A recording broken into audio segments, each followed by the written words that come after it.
باللہ من الشیطان الرجیم بسم اللہ الرحمن الرحیم رب اشرح لی صدری ویسر لی امری واحلل عقدۃ من لسانی یفقہوا قولی اللہم صلی علی محمد وآل محمد وعجل فرجہم۔ انشاءاللہ سب عزیزان گرامی خیر و عافیت سے ہوں گے۔ آپ کی خدمت میں مختلف موضوعات عرض ہوتے رہتے ہیں۔ انشاءاللہ آج ایک عنوان، ایک موضوع قرآن کریم کے اندر سے جو ہم آپ کی خدمت میں عرض کریں گے، کیونکہ قرآن کریم کتاب ہدایت ہے اور ہم نے اس کی ہر آیت سے ہدایت لینی ہے اور اس میں تدبر کرنا ہے، اس میں غور و فکر کرنا ہے۔ قرآن کریم تدبر کی دعوت دیتا ہے اور اس تدبر کے مرحلے سے گزر کے جو ہے وہ ہم نے در حقیقت اس ہدایت تک پہنچنا ہے۔ لِيَدَّبَّرُوا آیَاتِهِ، اس قرآن کی آیات میں تدبر کریں۔ جب تدبر کریں گے تو ہم ہدایت تک پہنچیں گے۔ دیکھیں، اللہ تعالیٰ نے اس کتاب میں قصص بھی بیان کی ہیں، وہ بھی ہدایت ہیں۔ اللہ تعالیٰ نے اس کتاب میں بہت ساری مثالیں دی ہیں، وہ بھی ہدایت ہیں۔ تو ایک پورا عنوان ہے قرآن کریم میں قصص کا۔ قرآن کریم میں بہت سارے ایسے قصے ہیں، بعض طولانی قصے ہیں، بعض چھوٹے قصے ہیں۔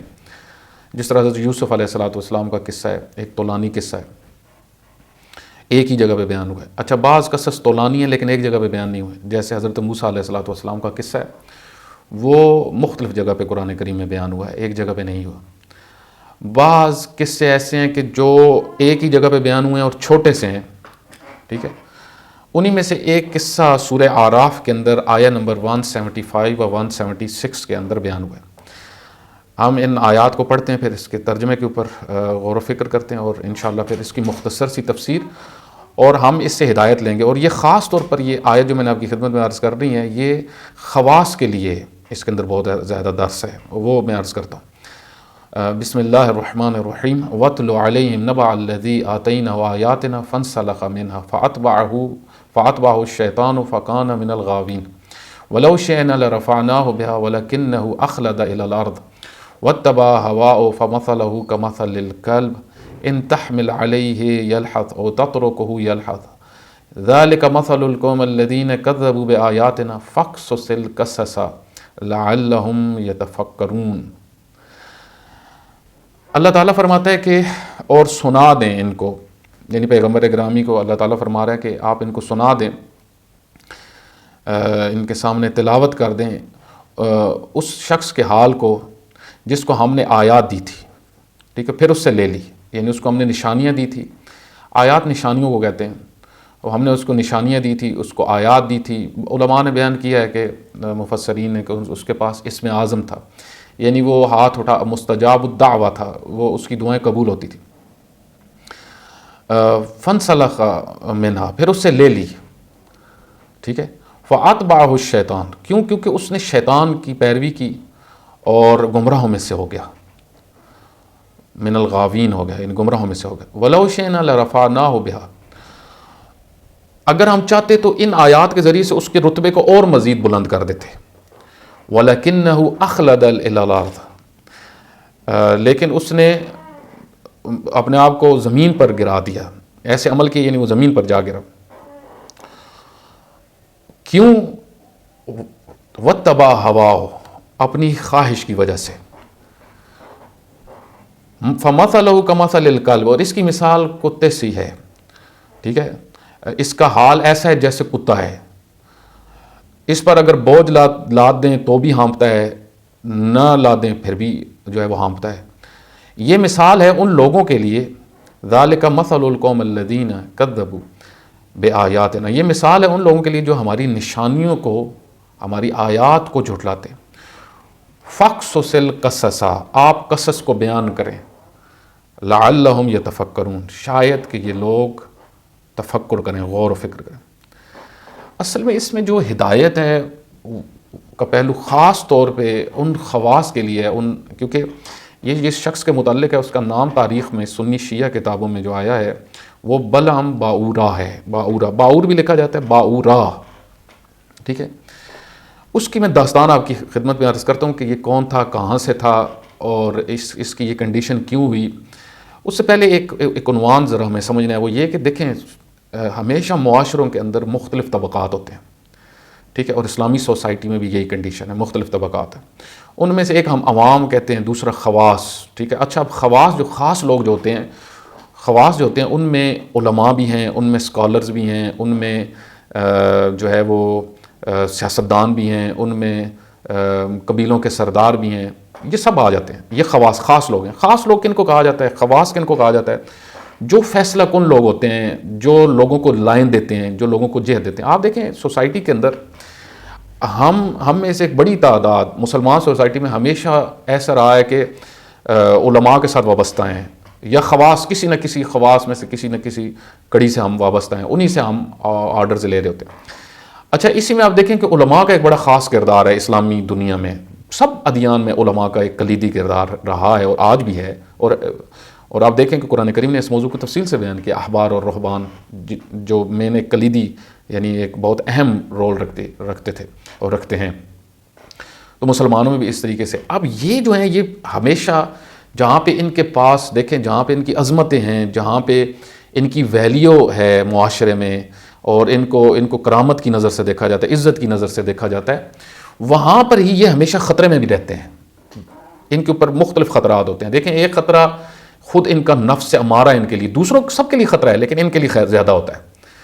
اسی طرح شیطان بھی ان کے اوپر زیادہ حملہ آور ہوتا ہے. کیونکہ اس کو پتہ ہے کہ میں اگر اس کو گمراہ کر دوں گا نا، اذا فسد العالم فسد العالم، جب عالم فاسد ہو جائے عالم فاسد ہو جاتا ہے. ٹھیک ہے.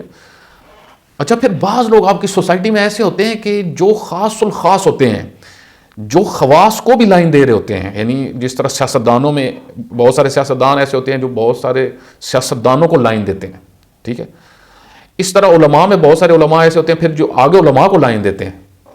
ان کی شخصیت میں اور زیادہ حساسیت آ جاتی ہے. جس طرح مثلا شیعہ کے ہاں مجتہدین مراجع ہیں، اہل سنت کے ہاں مفتی حضرات ہیں یا مجتہد حضرات ہیں، ان کے ہاں بھی مجتہد کا تصور ہے، لیکن آج کل ان کا مجتہد نہیں مفتی کہتے ہیں. ٹھیک ہے. خوب اب یہاں پہ آپ غور کریں کہ یہ خاص الخاص جو ہوتے ہیں یہ بہت زیادہ خطرے میں ہوتے ہیں. اچھا اب خطرہ ان کے لیے اور زیادہ کب بڑھ جاتا ہے عام روٹین سے؟ جب یہ کسی خاص سچویشن میں چلے جاتے ہیں. مثلا عالم اسلام کے خاص حالات اگر ہو جائیں، اس میں ان کی سچویشن اور زیادہ حساسیت کا شکار ہو جائے، یعنی اور زیادہ حساس ہو جاتی ہے. مثلا جس طرح ابھی پوری دنیا کے اندر یہ جو غزہ کا عنوان ہے، یہ اب سب کو پتہ ہے کہ غزہ میں جو کچھ ہو رہا ہے یہ معمولی مسئلہ نہیں ہے، یہ آئندہ والی نسلوں کے لیے بڑا مہم ہے. ادھر مسلمان اب کیا کرتے ہیں، کون سا رول پلے کرتے ہیں؟ یہ آئندہ نسلوں کے لیے فیصلہ کن ہے. یہ اگلی کئی صدیوں تک اثرات اپنے رکھے گا. اور تاریخ میں ایسے بہت سارے آپ کو ملیں گے، ایسے حادثات ہوئے ہیں جنہوں نے پھر کئی صدیوں تک اپنے اثرات دکھائے ہیں. توجہ کریں. اب یہاں پہ کیا ہوتا ہے کہ اب پوری تاریخ میں آپ دیکھیں، مثلا جس وقت کربلا کا واقعہ ہوا تو امام حسین علیہ الصلوۃ والسلام نے جب یزید کے خلاف قیام کیا تو یہ ایک بڑی حساس کنڈیشن تھی، حساس سچویشن تھی. یہاں پہ علماء کا بہت بڑا امتحان تھا، قبیلوں کے سرداروں کا بہت بڑا امتحان تھا. وہ کیا کرتے ہیں؟ اور یہ اللہ تعالیٰ کا قانون ہے. اللہ تعالیٰ نے قرآن کریم میں کئی مقامات بھی یہ فرمایا ہے کہ ہم تمہیں آزمائیں گے، آزمائش ہوگی تمہاری. بغیر آزمائش کے، بغیر فتنہ یعنی یفتنون، فتنہ آزمائش کے تم کبھی بھی درجے نہیں پا سکتے، کبھی بھی کامیابی تک نہیں پہنچ سکتے. کیونکہ انسان ایک ایسی مخلوق ہے جس نے امتحانات سے گزرنا ہے. اچھا اب جن کو اللہ تعالیٰ نے جتنا مقام دیا ہے ان کا اتنا ہی زیادہ امتحان ہے. اب آپ دیکھیں کہ خواص جو ہوتے ہیں وہ ایسے مرحلوں پہ اگر ڈگمگا جائیں یا شیطان کے ہاتھ چڑھ جائیں تو یہ بہت خطرناک ہو جاتا ہے، جس طرح بہت تاریخ میں ہوا ہے. حضرت موسیٰ علیہ الصلوۃ والسلام جس وقت بنی اسرائیل میں آئے تو بنی اسرائیل میں ان کا آنا، خود فرعون کی حکومت، یہ بڑا ایک آپ سمجھ لیں کہ اس زمانے کے مطابق یہ بہت سخت دور تھا دینداروں کے لیے. ٹھیک ہے. اور یہاں پہ اللہ تعالیٰ نے ایک نجات دہندہ شخصیت بھیجی. اب خواص کی آزمائش شروع ہوئی، سب کی آزمائش شروع ہوئی. وہ کیا کرتے ہیں، کیا رول پلے کرتے ہیں. خود فرعون کے دربار میں آپ دیکھیں بیٹھے ہوئے ایک مومن آل فرعون، وہ بھی اپنا کردار نبھا رہے ہیں، لیکن اسی طرف دوسری بہت ساری شخصیات ہیں جو کچھ بھی نہیں کر رہے. تو اب آپ دیکھیں کہ اور وہ مومن آل فرعون کی پوری داستان ہے. اب یہاں پہ حضرت موسیٰ علیہ الصلوۃ والسلام جب کامیابی سے نکلتے ہیں اور فرعون غرق ہوتا ہے تو ایک قوم کے اوپر پھر اللہ تعالیٰ کی طرف سے آرڈر آیا کہ آپ نے ان کے اوپر بھی حملہ کرنا ہے. ٹھیک ہے.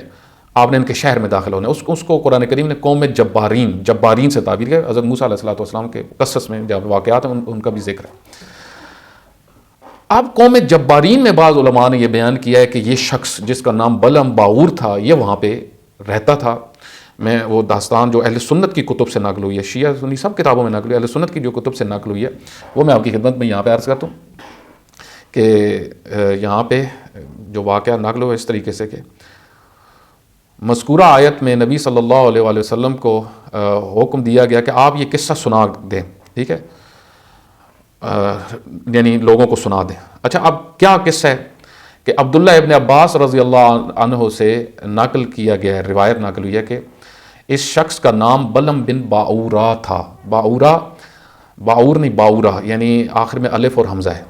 بعض نے اور بھی اس کے نام لکھے ہیں لیکن بلم بن باور ہی زیادہ معروف ہے. یہ ملک شام میں بیت المقدس کے قریب کنعان کا رہنے والا تھا. ایک روایت میں اس کو اسرائیلی بتایا جاتا ہے, یعنی خود اس بنی اسرائیل سے تھا, لیکن یہ ہے کہ بیت المقدس کے قریب رہتا تھا, شام کا رہنے والا تھا. اسے اللہ تعالیٰ کی بعض کتابوں کا علم حاصل تھا, جس طرح آپ کی خدمت میں عرض کیا کہ اس کے پاس اسم اعظم تھا, ٹھیک ہے. بعض نے کہا کہ اس کے پاس ایک خاص علم تھا. قرآن کریم نے اس کو اس طرح بیان کیا کہ الذی آتیناہ آیاتنا, ہم نے اس کو اپنی نشانی آیات دی تھی. اس سے اسی علم کی طرف اشارہ ہے. غرق فرعون اور ترک مصر کے بعد اللہ تعالیٰ نے حضرت موسیٰ علیہ السلام کو اور بنی اسرائیل کو جبارین قوم کی طرف جہاد کرنے کے لیے بھیجا. اچھا اب جبارین قوم کے اندر یہ رہتا تھا, بلم باور رہتا تھا. اب جبارین اس کا سہارا لینے آئے. توجہ کریے گا, یعنی ہوتا کیا ہے کہ معمولاً ظالم جو ہوتے ہیں, وہ ظالم حکمران ہو یا کوئی ظالم بھی, وہ ہمیشہ خواص سے استفادہ کرتے ہیں, خواص کو استعمال کرتے ہیں اپنے مقاصد کے لیے, ٹھیک ہے. آج آپ دیکھیں کہ خواص کو غزہ کے خلاف استعمال, مسلمان خواص کو مثلا حکمرانوں کو غزہ کے خلاف استعمال کیا جا رہا ہے, یعنی بجائے یہ کہ وہ غزہ کی مدد کرتے مسلمان حکمران, الٹا ان کے خلاف استعمال ہو رہے ہیں. کون کر رہے ہیں؟ امریکہ اور اسرائیل.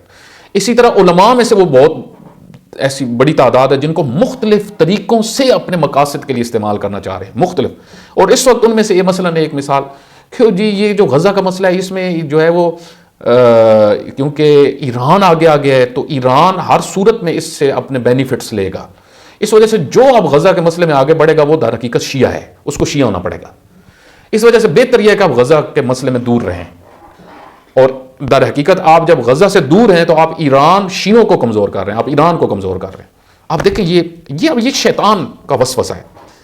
بلم باورا کو بھی اسی طرح شیطان نے وسوسہ ڈالا, اور دیکھیں آگے کیا ہوا. یہ جو کہا گیا وسواس, ہمیشہ اللہ تعالیٰ سے ان وسوسوں کے بارے میں پناہ مانگیں, وہ یہی ہے. خواص کے اوپر زیادہ وسوسے آتے ہیں, ان کو شیطان زیادہ بہکاتا ہے. توجہ کریے. اب یہاں پہ اس کے پاس گئے تو اب اس نے جبارین, وہ جو جابر قوم تھی, جبارین قوم تھی, ظالم قوم تھی, وہ گئی اور اس بلم بن باور سے کہا کہ آپ جو ہے کہا کہ موسیٰ علیہ السلام سخت آدمی ہیں, ان کے ساتھ ایک بہت بڑا لشکر بھی ہے, وہ ہمارے ملک پر قبضہ کرنا چاہتے ہیں. دیکھیں کیا پھکی دی ان کو کہ یہ ہمارے ملک پہ قبضہ کرنا چاہتے ہیں, تو آپ کچھ کریں. اب یہاں پہ جو ہے وہ بلم باور نے جو جواب دیا وہ یہ تھا کہ, اور انہوں نے پھر یہ کہا کہ ہم ہمارے ملک سے بے دخل کرنا چاہتے ہیں, ہمیں بھی اور آپ کو بھی کر دیں گے. آپ اللہ سے دعا کریں کہ ان کو ہمارے ملک سے واپس کر دیں, یعنی یہ انٹر ہی نہ ہو سکے. بلم بن باور کو اسم اعظم معلوم تھا, تو وہ جو دعا کرتے تھے قبول ہوتی تھی. انہوں نے معذرت کر لی. بلم بن باور نے پہلے یہ کہا کہ میں بالکل تمہارا ساتھ نہیں دوں گا, کہ وہ نبی ہیں, ان کے ساتھ فرشتوں کا لشکر بھی ہے, اور میں کیسے بد دعا دے سکتا ہوں, میری تو دین اور دنیا تباہ ہو جائے گا اگر میں نے بد دعا دے دی. ٹھیک ہے, میں تو دین بھی آج سے میرا جاتا رہے گا اور دنیا بھی میری ختم ہو جائے گی. تو توجہ کریے گا. مگر قوم نے بے حد اصرار کیا. جب قوم نے بے حد اصرار کیا تو بلم نے کہا اچھا تو میں اس معاملے میں استخارہ کر کے اپنے رب کی مرضی معلوم کر لوں, میں دعا کرتا ہوں, اللہ تعالیٰ کی بارگاہ میں التجا کرتا ہوں, کوئی الہام مجھے ہو جائے گا. اب جب الہام ہوا تو اس میں بھی سختی سے منع کیا گیا کہ آپ نے یہ نہیں کرنا. تو یہ بات بلم بن باور نے بتائی پھر, اور ان کو جبارین کو بتائی. اب جبارین واپس چلے گئے, ان کو سمجھ لگی کہ یہ علامہ صاحب, یہ پیر صاحب ماننے والے نہیں ہیں. اچھا اب انہوں نے کیا ٹیکنیک کی, ایک قیمتی تحفہ بھیجا. جب قیمتی تحفہ بھیجا تو گھر میں آیا تو وائف نے دیکھا بلم بن باور کی, تو اس نے کہا کیا ہے آپ کر دیں جو یہ کہہ رہے ہیں, دعا کر دیں. وسوسہ دیکھیں. اب زوجہ کئی دفعہ کیا ہوتی ہے, اچھی نیک زوجہ ہوتی تو کہتی یہ چھوڑیں, ہمیں ان چیزوں کی ضرورت نہیں ہے, ہم نے حضرت موسیٰ علیہ السلام کا ساتھ دینا. لیکن اب یہ لالچی خاتون تھی. آپ دیکھیں پوری تاریخ میں یہ خواتین کا کردار بہت مہم رہا ہے, بہت مہم رہا ہے ایسے مواقع پر. اب وسوسہ اس نے جب بلم بن باور کو ڈالا تو بلم بن باور نے وہ تحفہ قبول کر لیا. جب تحفہ قبول کیا اب ماحول بن گیا.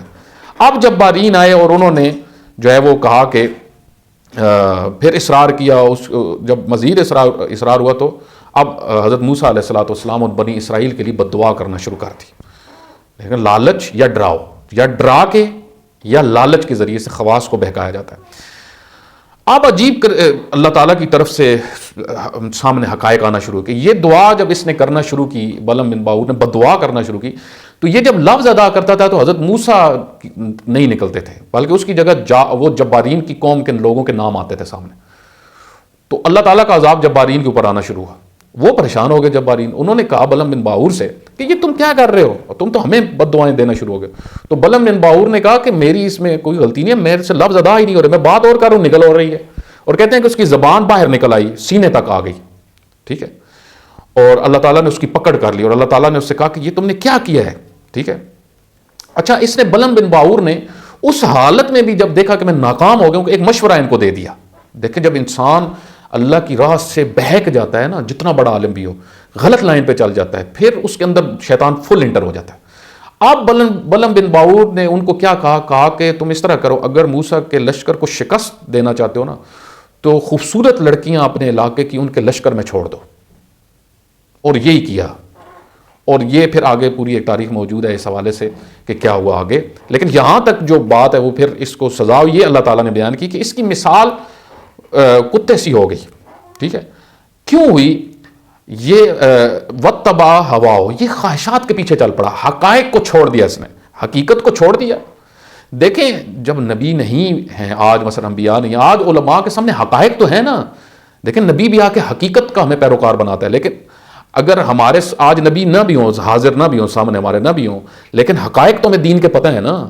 ہمیں عقل تو بتا رہی ہے کہ غزہ والے مظلوم ہیں, ہمیں ان کا ساتھ دینا ہے, ہر صورت میں دینا ہے, اور مسالک والی بات سے اوپر ہو کے سوچنا ہے, ہمیں ایک انسان والے موضوع کو مد نظر رکھ کے سوچنا ہے. اب دیکھیں شیطان, اب اللہ تعالیٰ کے آخر میں فرماتے ہیں کہ جو ہے مثل القوم الذین کذبوا بآیاتنا, اس نے ہماری نشانیوں کو جھٹلایا. نشانی کیا تھی اس وقت؟ حضرت موسیٰ علیہ السلام نشانی تھی, فرعون کا ڈوبنا گرنا نشانیاں تھی. ٹھیک ہے, اس کا غرق ہونا, فرعون کا غرق ہونا نشانی تھی. نشانی ہی نشانی تھی ہماری, لیکن اس نے ہماری نشانیوں کو جھٹلایا اور اس نے پرواہ نہیں کی. فقصص القصص, آپ یہ قصہ سنائیں. کن کو سنائیں؟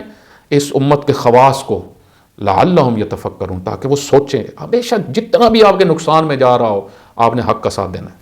ٹھیک ہے. یہاں پہ ہمیں البتہ یہ اس کا مطلب نہیں ہے کہ, یہ بھی ایک بہت مہم پوائنٹ ہے, اس کی طرف پھر میں اشارہ کروں گا کہ آپ کسی سے اختلاف نہیں رکھ سکتے, علماء سے آپ اختلاف رکھ سکتے ہیں, علمی اختلاف رکھ سکتے ہیں, لیکن ہمیشہ حق کا ساتھ دیں. اختلاف الگ چیز ہے, علمی اختلاف, حق بات اور واضح بات اس کا ساتھ دینا ہر کسی کے لیے ضروری ہوتا ہے. خداوند متعال ہم سب کو, ہماری امت کے خواص کو ہمیشہ ثابت قدم رکھے. وصلی اللہ